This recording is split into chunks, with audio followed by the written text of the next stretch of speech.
Bana Congolais, bana mboka, mbote na bino. Bonsoir na mokolo ya lelo, mokolo yenga na nsanza oyo ya février. Na mbula oyo. Mbote na bino. Na ye mpona féliciter d'abord Bakinois en particulier, mpe ba Congolais en général. Bravo na bino. Eh ben, il était temps pour que ce qui est arrivé lobby est arrivé. On a longtemps attendu ça. Tout prêcha, tout loba. Et ici, je rends hommage au grand camarade Honoré Ngwanda, Oyo alobaka, bolinga te, bokotele makaka. Je pense que ceux qui ont eu la chance de le suivre, à part ses détracteurs, peuvent se rappeler na maloba wana abimisaka. Bolinga te, il avait tapé sur la table, bokotele makaka. C'est comme ça qu'il avait fait. Donc finalement, botelemi. Tozelaki yango utakala mpe mokili mobimba, même si ba médias étrangers oyo et maintenir système ya omerta, ça signifie ya kobomba bansango et persistaka de ne pas kopanza sango sur la situation au Congo ndenge basalaki na match ya football kati na biso na ba Ivoirien basalaki yango. Mais l'abcès a fini par exploser. Tofina wana ezaki na kati ya bibon finalement ebimi ndenge bobimi libanda. Botamboli na babalabala, bokei kotia musukusuku devant ambassade ya banguna ya ba américain mpe ya ba français. Bravo, c'est déjà quelque chose. Kasi tozali totalement satisfait. Tolingi tomona bato mingi batonda na babalabala mpe bakende ko entouré ba ambassade wana ya banguna ya Amérique, ya France, ya Pologne, botumba ba ambassade ya Rwanda, ya Uganda, ya Belgique, ya Angleterre, botumba. Il n'y a que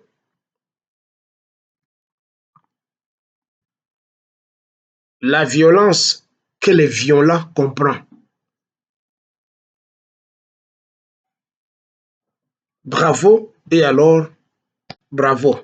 Kasi ndenge tolobi, tolingi tomona, bato ebele ndenge esalamaka na Égypte, na ntango wana par les frères musulmans. Tolingi tomona bato ebele ndenge tomonaki na Mali récemment, ndenge tomonaki na Burkina Faso, mpe ndenge tomonaki na Niger. Bo mobiliser bato nyonso. Mpe bravo na la police, bien que ezali totalement la police na biso te, parce que tu es biki ezali télécommandé, téléguidé, mais vous avez fait preuve du patriotisme ndenge bobetaki masasi na bana mboka te. Coup de chapeau la police. Pardon, bobeta masasi te. Même ataba instruire bino bapesi bino ordre ko beta masasi, beta masasi na bandeko na bino te. Il faut boyeba ke feu président Hosni Moubarak ya Égypte oyo azalaki mokitani ya Anwar El Sadat. Après plus d'une vingtaine d'années au pouvoir, alongwaki après qu'il ait ordonné l'armée et la police égyptienne de tirer sur les manifestants. Et ça en était trop, jusqu'à ce que les militaires naïe moko bakangie sous le commandement de celui qui est actuellement le président égyptien, M. Assisi. Kobeta masase na batote, kobomba bango te basi babomi biso mingi. Alors bino ba policier bobeta masase te.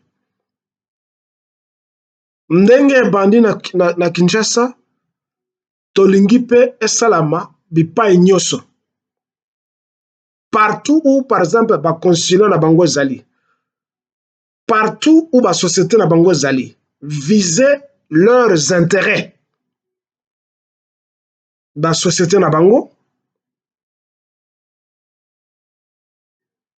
bo viser yango ndenge bosalaki na Canal Plus, bokeneki kotumba ndako ya Canal Plus, bo tumba pe soki Radio France Internationale ezali, bo tumba biro na bango, bo tumba bo kanga ba fréquence ya ba radio nyonso ya lokuta wana, de radio, de stations des impérialistes qui sont là pour détourner la vérité au profit des impérialistes. Stopper les fréquences de RFI. Stopper la fréquence, il y a BBC. Stopper la fréquence, il y a La Voix de l'Amérique. Ce sont des stations de radio des impérialistes, des radios de mensonges. Stopper Pebo Kanga, Radio Okapi, il y a Monesco, il y a Lukuta.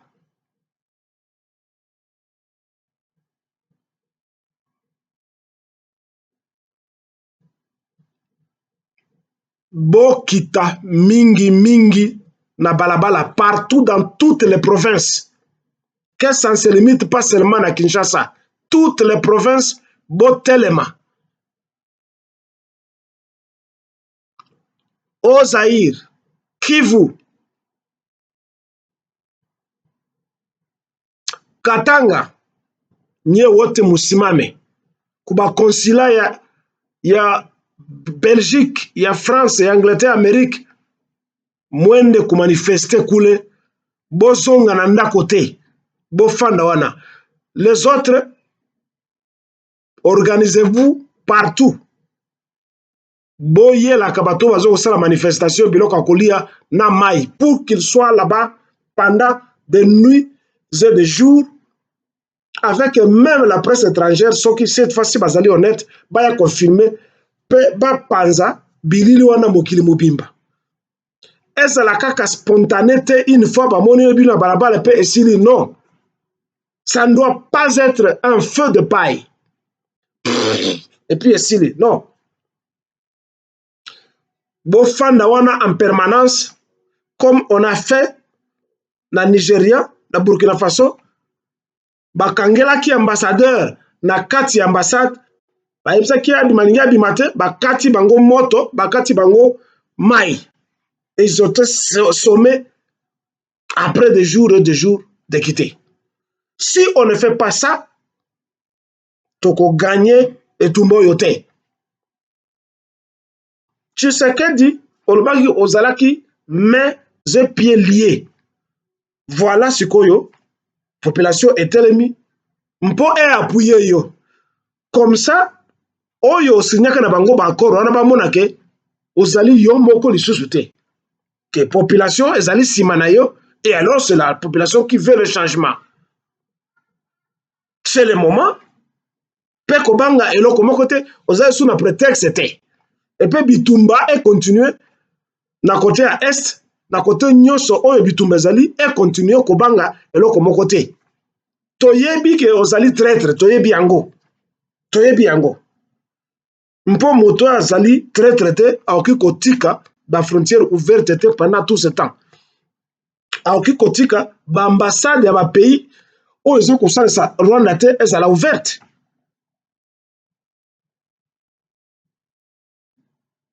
Opasaki temps ozo koamize galerie presse yo na Macron. Alors que Macron yo moto azo kopesa ba arme na France, oyebi yango, on n'a rien à vous raconter. Ok na Angleterre, ok kokutana na prince d'Angleterre, alors que bango bazo kopesa ba arme.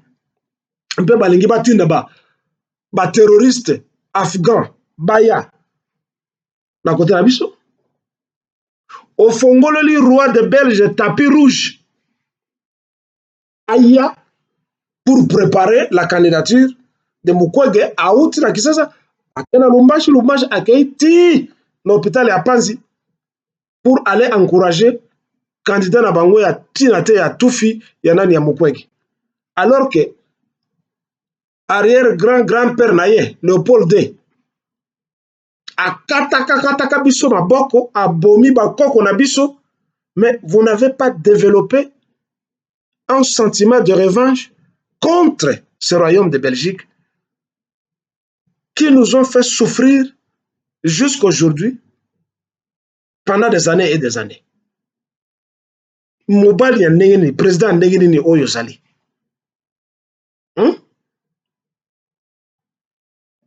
Qui grande puissance oyo olaka ba Congolais et kouto wapi si nous ne voyons pas pour le moment signe ya liboso prémonitoire que tokoza grande puissance un jour. Mon cher, mais il faut quand même vous inspirer na biloko eleka kala ailleurs. Oyebi kama mboka muke ka presqu'île ya Japon pendant une centaine d'années ba japonais ba colonisa ba chinois.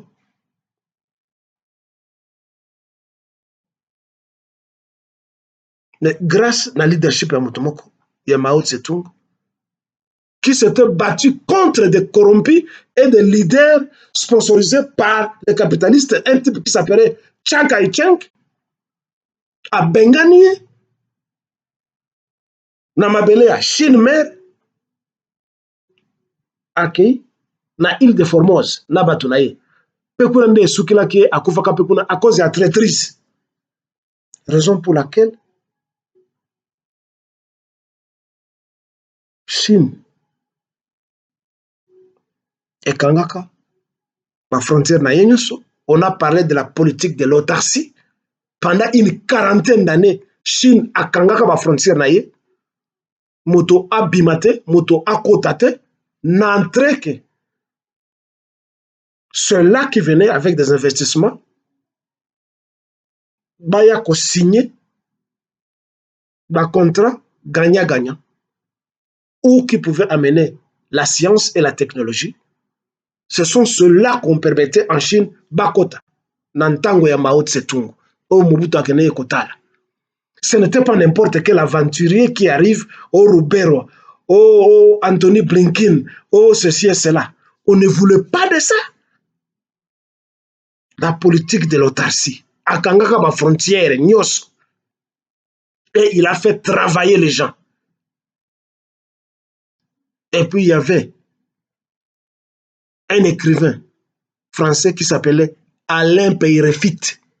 Au Abimisaka, beaucoup moko intitulé Quand la Chine se réveillera, le monde tremblera. Le loyo, c'était prophétique, ce titre. Mokilezo tremblait devant la Chine. Le Japon, malgré son avancée technologique, ne peut plus rien dire devant la Chine. que ce soit la technologie, que ce soit la force militaire, que ce soit la production de biens et services, Japon a occupé Kotombola, Mosapi na yete. À cause de leadership fort. Mais oyo yayo ya traîtrise, batubayaka kokumisa yo, fachi beton, fachi ceci et cela. Oh, on ne va pas prononcer Sokoi, bah comment prononcer Sokoi et ceci. Biloko wana esi là, mettons-nous à l'œuvre, mettons-nous au travail pour na sauver mboka na biso. Ce n'est pas une blague. Nana yebsaka yo za la président. Oyaki na pouvoir pour na kolakisa nini? Pour na défier bato keno nga na tanga talanga lelo yo na président. Mais attendez, on va te manger. Hein?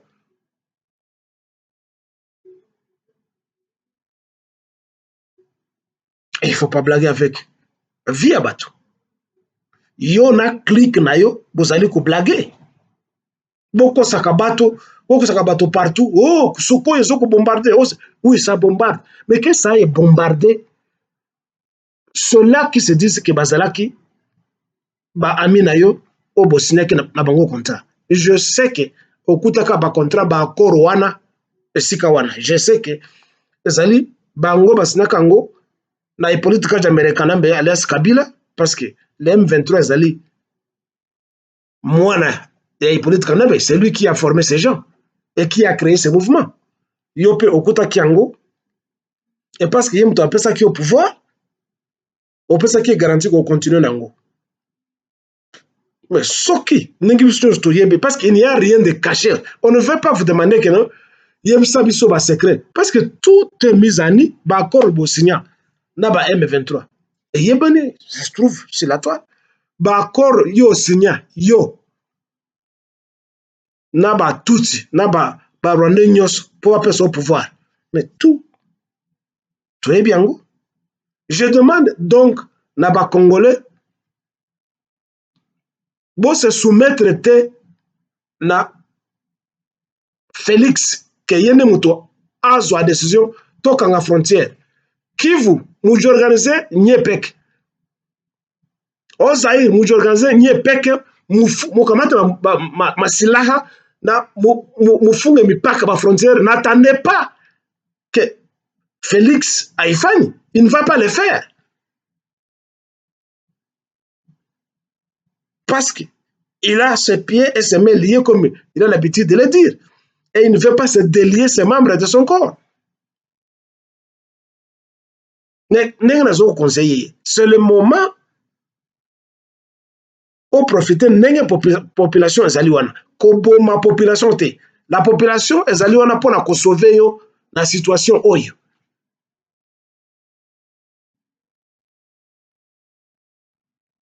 Nous allons présenter biso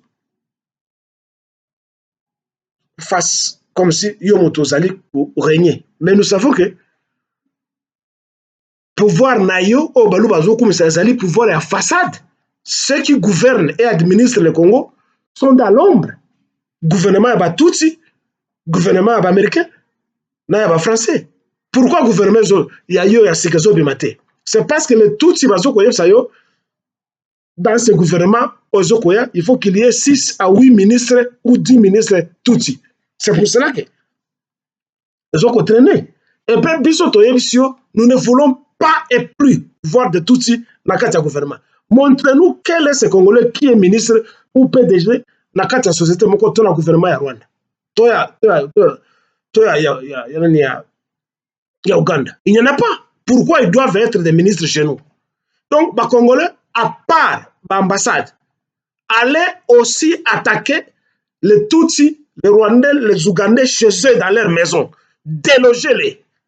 Bokota na Gombe, beaucoup de Trabanda Konyoso Sikabazali, déloger-les.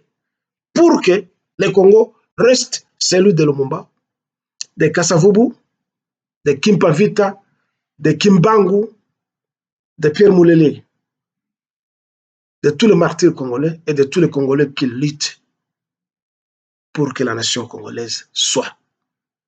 Elle ne sera pas balkanisée.